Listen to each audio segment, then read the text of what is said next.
like you because your skin color.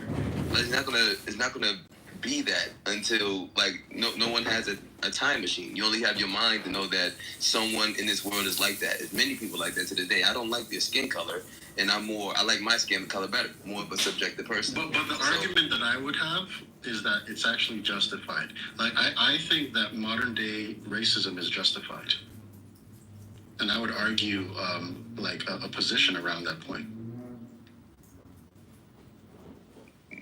I don't know about that one. How many races are there? No, I mean, man, you do not believe what you just said, Seneca. I do not believe a word that just came. No, I think I was actually going to write I've been talking about writing a book on this, and I've been doing a lot of the background work. But today I'm actually going to initiate the book because I have some time, and I'm hoping to finish it by the end of the week.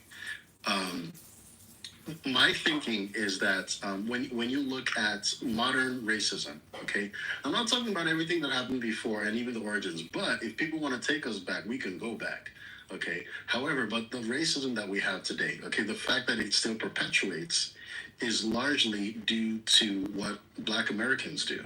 Black Americans are largely responsible for modern day racism.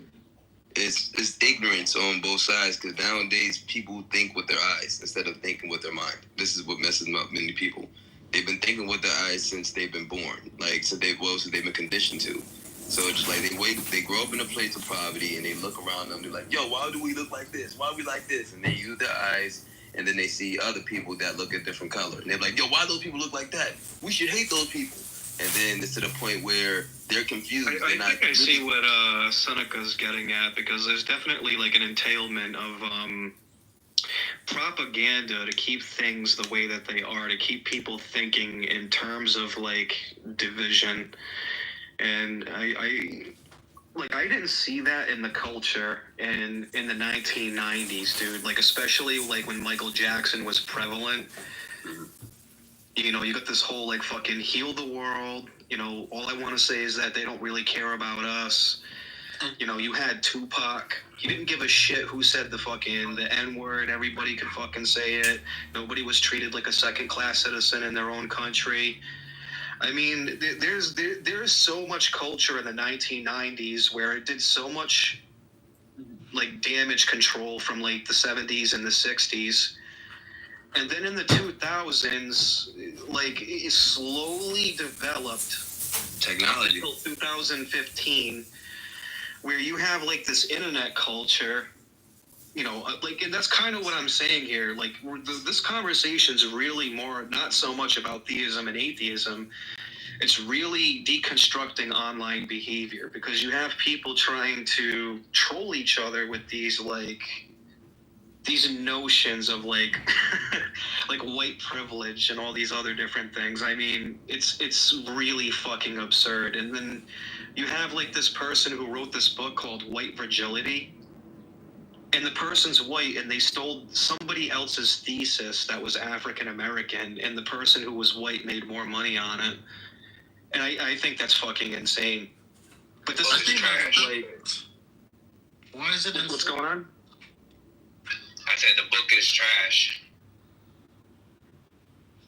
But it's just the point where credibility, like I said, is people go by credibility in this world. That's what people that don't have no mind of their own go by. They go by what the world likes. You know, because back then, as you said, like celebrities and everything, we didn't look at what celebrities wore.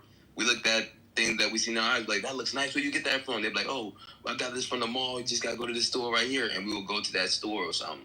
But since things became so popular when it came down to technology, now you'll see a celebrity with a belt on, and they'll be like, oh, he got the Agama new belt on. He got the Agama new belt on. Look at that belt. That joint like $5,000. Dude, I'm gonna tell you this as a person that grew up in the 1990s. Mm-hmm. Like, I grew up, and my family used to listen to like James Brown, Jimi Hendrix, Prince, like all of What the. about Stevie Ray Vaughan?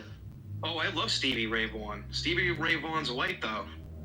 Yeah, I'm just saying, bro. These people sleep on it. Then I go into the hood, right, and I'm in my culture here in the hood, and it's like I'm a fish out of fucking water, right? And my homies are like, yo, don't like talk like that, like talk like this, like have a little style and flavor to what you're saying. Like, you know, this is a cool word to use. Don't be so fucking like Controlled.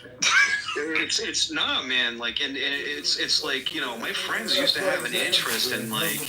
Are you from Queens? No, I'm from Massachusetts. I'm from Boston.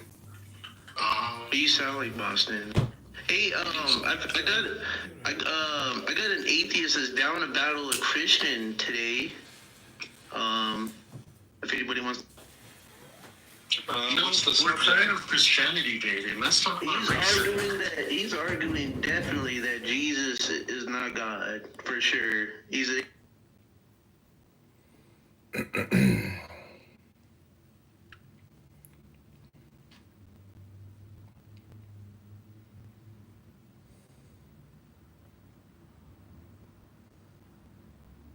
For that girl, Big Law, one day we was in the room and she's like, yeah, why you hanging out with the, and I said, you know what, you're absolutely right. I used to come up in here and straight like, you know, banter with them and shit like that. So I bounced, bro. Like, I never went into them rooms again, so now, you know, I had to see. Big La, bitch!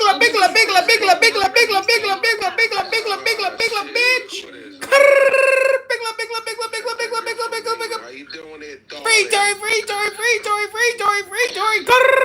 Oh yeah! Oh, is this? Oh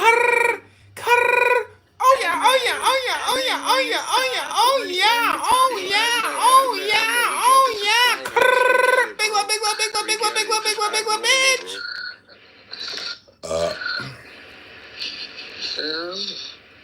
Yo, Seki, I'm sorry about that before. You know, my mental health is dwindling, and What are you saying?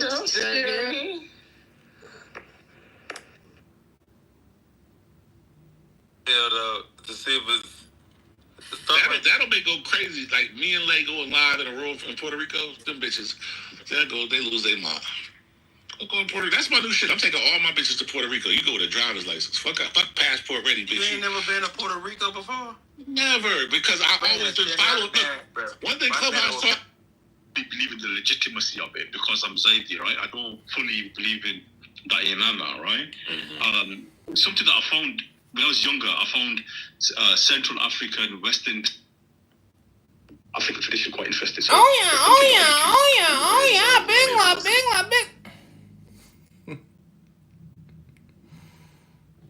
Just want to get kicked out of every room because it's stupid.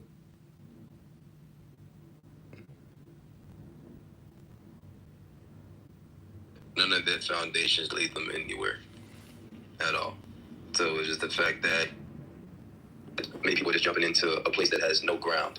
You know, it's just something that many of them are waiting on. They're waiting for them to for someone to say you're wrong. Like, that's all. Like, you was wrong the whole time.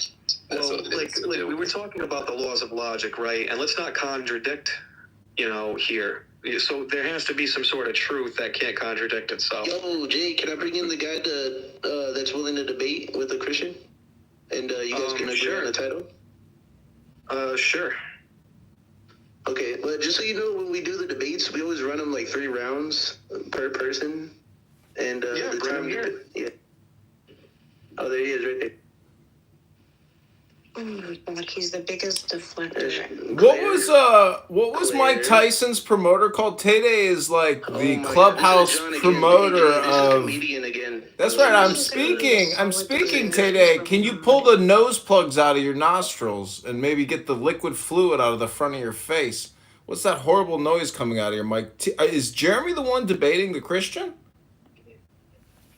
Yeah, Jay, this is John, the comedian, the troll earlier. He got 1,000 accounts. I'm telling you, he does. I'm not a troll. You're a troll. You're a troll. You're projecting onto me. I'm just a man, just like you. My brain's just like yours. I would just respectfully ask, you know, when we actually have the debate, please don't be intrusive. If you want to record it, you can. Yeah, that's what's up. Tay-Tay, you know, you're like a little boy with a snotty nose. Go get some tissue and wipe little baby boy's nostril Let's holes. try to get along. Let's all try to get along here. But like I said, I'm just saying, Tay-Tay's the kind of guy that's got a runny nose all the time. I think Jay and Jeremy are gonna come up with a title. Well, I invited him to speak. He hasn't jumped up on the panel yet. he's there. He's on the panel. He even tried to speak. But Wisdom was speaking. Yeah, I said, hey, I just didn't want to interrupt Wisdom. Oh, okay. So, what's the discussion that you wanted to have with me? Well, I'm open. Like, I guess, do you believe that Jesus answers prayers? Well, I'm trying to understand what the format is going to be.